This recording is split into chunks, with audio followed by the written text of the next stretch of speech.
You're listening to KSG podcast. This is a short, crisp, concise, exam-oriented, edited editorial for civil service aspirants. In this podcast, we are going to talk about the UN High Seas Treaty. Source for the content is Rishika Singh's article for the Indian Express. Negotiations involving 168 countries, including the European Union, to agree on a UN treaty for protecting oceans failed on the 27th of August 2022. When the latest round of talks began 2 weeks ago in New York, it was hoped that an agreement would be reached for the conserving marine life at the high seas, which lie outside the exclusive jurisdiction of different countries. In June, UN Secretary General Antonio Guterres had declared an ocean emergency at the UN Ocean Conference in Lisbon, Portugal, citing threats to the world's ocean. Now, what is the proposed UN High Seas Treaty, also referred to as the Paris Agreement for the Ocean?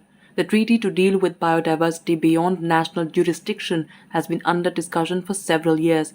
The proposed treaty concerns the ocean existing beyond the exclusive economic zones that lie from the coast of a country to about 200 nautical miles or 370 kilometers into the sea, till where it has special rights for exploration. Now, waters beyond that are known as open seas or high seas. The treaty was to be negotiated under the United Nations Convention on Laws of the Sea, that is UNCLOS, UNCLOS, of 1982, which governs the rights of countries regarding marine resources. As there is no treaty for conserving the health of vast swathes of the Earth's oceans, a UN resolution in 2017 had decided to rectify this while setting 2022 as the deadline. The pandemic resulted in many delays and later a high ambition coalition, which now has more than 100 countries, including India, the US, and the UK, came about and put the focus on 30 by 30 goals, protecting 30% of the ocean by 2030. After the latest deadlock, talks will only resume next year unless a special session is called. Some aspects of negotiations included establishing marine protected areas to put limits on certain activities, environmental impact assessments or clearances for sustainability of works, financial support to countries, and sharing other scientific knowledge.